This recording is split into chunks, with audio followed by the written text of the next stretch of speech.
In order to create an original, successful trailer appealing to my target audience, I need to ensure that the use, development, and challenge of conventions were visible and effective. A trailer such as The Woman in Black 2 balances the use of conventions, which is something I have attempted to create within my own product.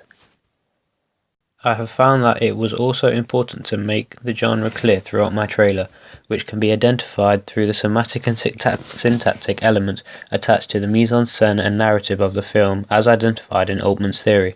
Props such as the Bible, Jesus' cross, candles, priest costumes and handheld camera were consistently seen through my trailer, therefore underpinning the film genre as supernatural horror. The semantic connotations attached to the cross and Bible immediately link to religion, which is a key conventional narrative element found within the supernatural horror films such as The Devil Inside.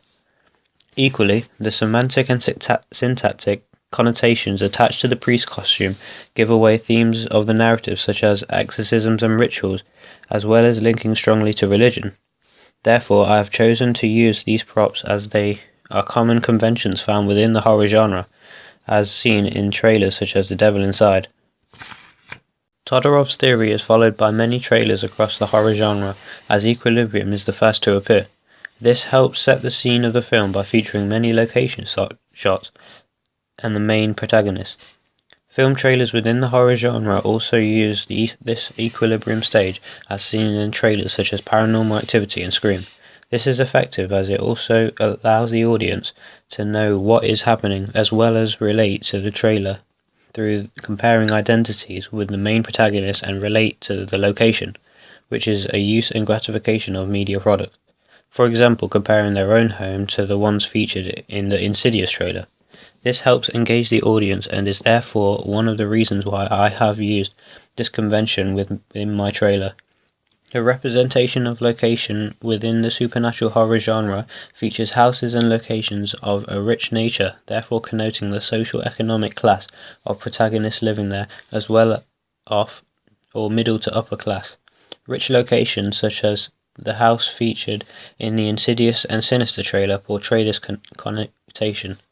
The ideology attached to the large house connotes that even middle and upper class families can be broken down and separated behind closed doors, and are not as stable as it would seem in reality.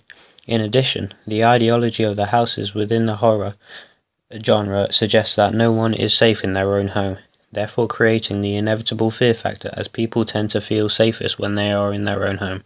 As a result, I used a large house in my trailer in order to fit this convention, as well as use the main protagonist within the house to address these connotations. However, other locations such as restaurants or a workplace are evident within the horror genre to add depth to the locations used.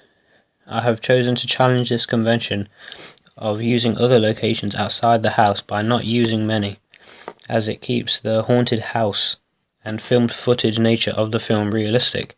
In addition, the use of handheld footage inside the house addresses the genre and narrative of the film more directly, as many supernatural horrors tend to take place inside homes, as seen in trailers such as Paranormal Activity. The use of contrapuntal sound and dialogue is a typical feature found throughout a trailer, as it helps set the scene and give information about the film's narrative at the beginning. My trailer begins with the institutional logos, which help me make my film, accompanied by the non-diegetic soundtrack which builds tension. It then cuts to an extreme long tracking two-shot of the main protagonist walking towards their new home, followed by the contrapuntal dialogue, which then links to the next scene of a mid-shot of the main female protagonist in a casual outdoor costume. I use the convention of contrapuntal dialogue to address the film narrative, as seen in trailers such as The Woman in Black 2.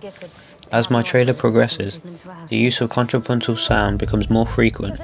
This increase occurs during the disturbance stage of the trailer, as suggested in Todorov's theory, as it helps create an enigma for the audience, as they will want to know what is really happening and why.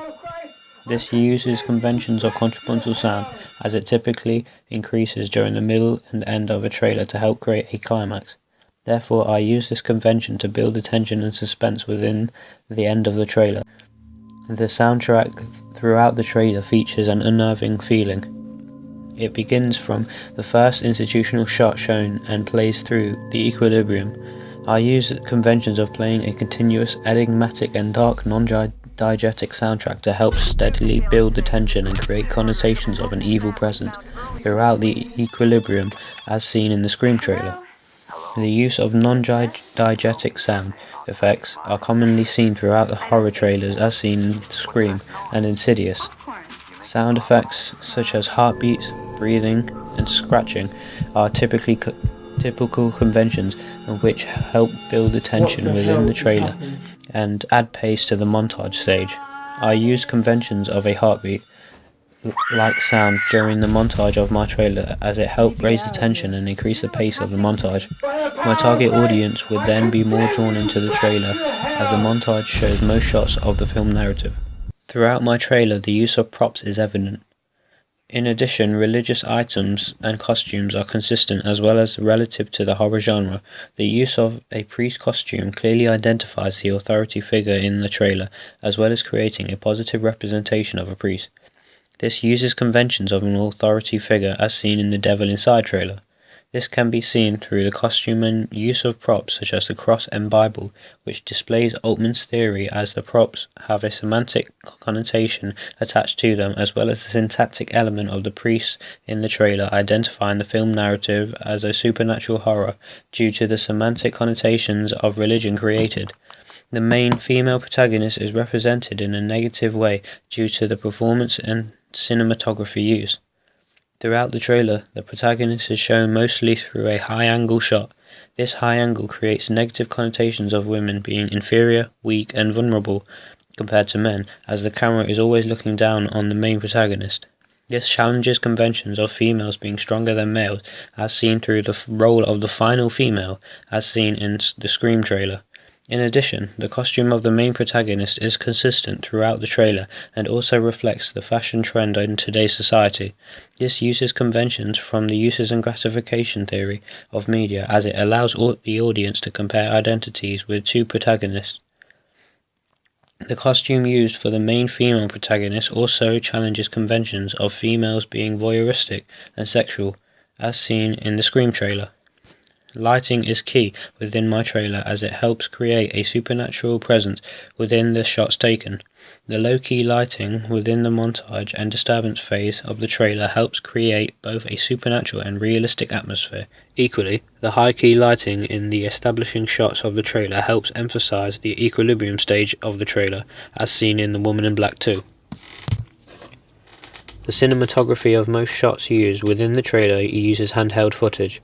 This uses conventions of supernatural horror film, such as Paranormal Activity, as it creates the tension and realism about the footage.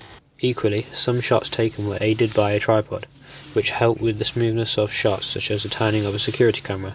This challenges conventions as the smoothness would not normally be featured in the disturbance phase, and therefore challenges conventions as well as keeping to the realism of an actual security camera.